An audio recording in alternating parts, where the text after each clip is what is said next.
All right, today we're starting phase 3 of our elevated cabin build. Let's get started.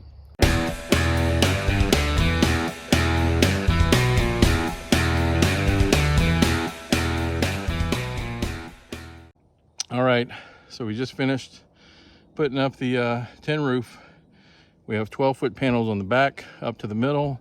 We have 8 foot on the front going back. The overlap about 1.5 to 2 feet. Hopefully no issues. I think it's attached well. Have enough overlap to minimize any chances of water getting underneath. That's always the goal. So hopefully it holds up well.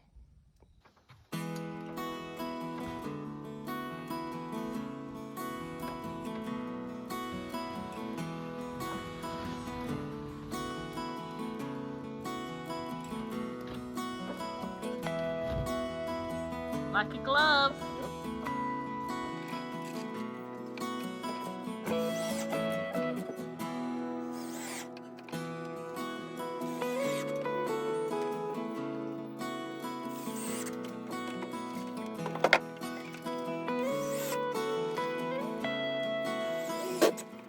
Right, building this cantilever porch before we finished with it has really helped. It made it much easier to get up and down, get stuff in and out of the building. And especially like putting this facing the exterior walls up.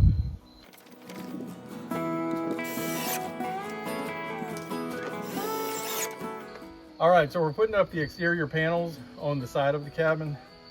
What I did here is I put a 2x4 at a level point to make sure that the boards were positioned the same all the way down. Plus it makes it easy whenever you lift these panels up to be able to rest them here. That way, the way Cupcake and I worked it out, once we got it up here, I held it on the inside. She ran it to the cabin to hold it on from the inside out. And that allowed me to know exactly where the 2x4s were on the inside, and it kept it secure while we were doing it.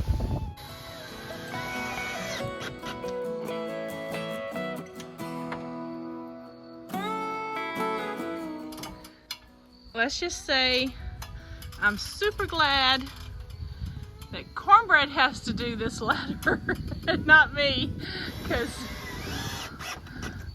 I couldn't do it, baby. I'm sorry. Well, here's what I got. I used to be afraid of heights, and then I went skydiving. Heights don't bother me anymore.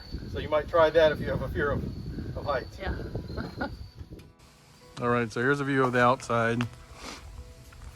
We have all the exterior panels up. We have the door in. We still have to put the doorknob in the lock. Here's the cantilever porch.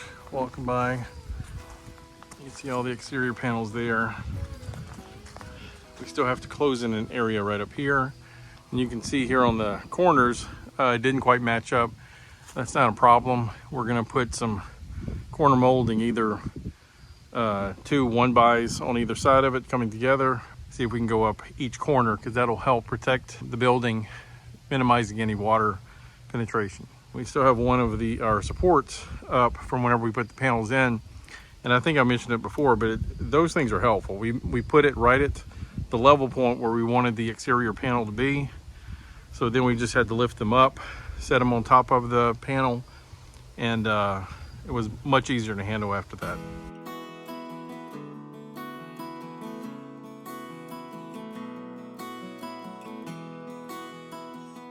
Okay, so my job today is to start insulating the interior walls. Let me show you what I bought, and I think I bought enough. Okay, so I bought the R13. It's about 3.5 inches thick. It covers about 40 square feet. And like I said, I bought 10 of these. I think it will be enough to cover the whole building, but we'll see, and if I need to go get a few more, I will. Okay, so as you can see, I've got all the insulation up on all the walls except for this back wall here, and that's because we're still working on framing out the door, and once we're done with getting all the framework done on the door, then I will continue to insulate everything. And I have 2 rolls left over as of now out of the 10, so that's gonna be plenty to do this back wall. Okay, so we have the kilts on the exterior walls. And as you can see, we have started painting also. And that is looking very good. I love the color. What you think about the color? It's great. It's great? Does that mean it's great? Well, I don't think there's a question about whether or not I'm okay with gray.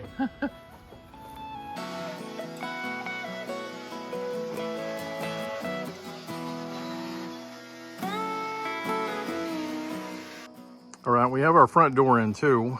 I got it painted. It's called iron ore, I think, as far as the black or the very dark gray.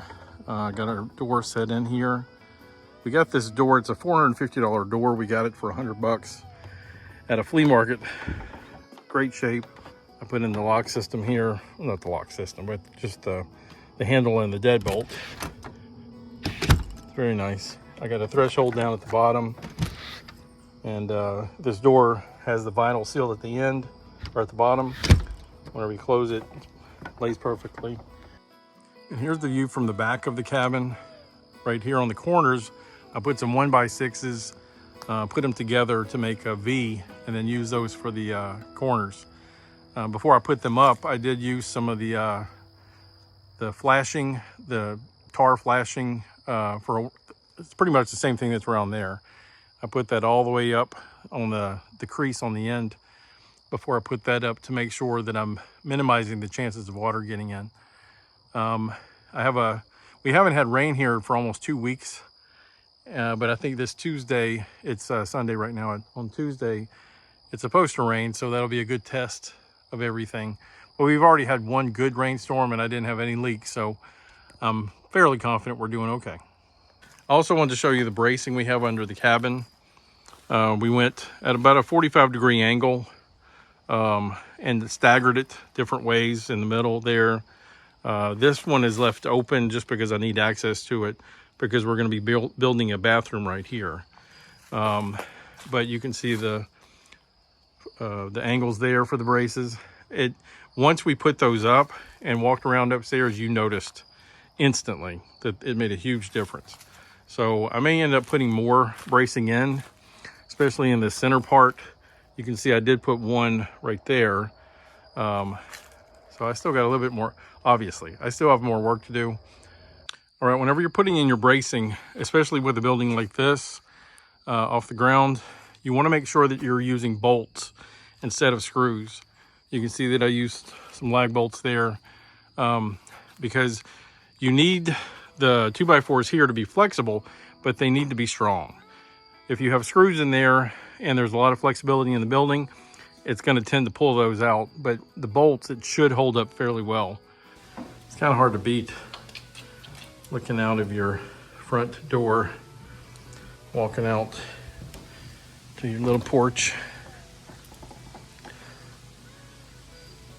seeing that at the end of the day. It's pretty nice. All right, that's going to wrap it up for phase 3. If you like this video, please click the like button. If you'd like to subscribe and follow us on our adventures, please do so.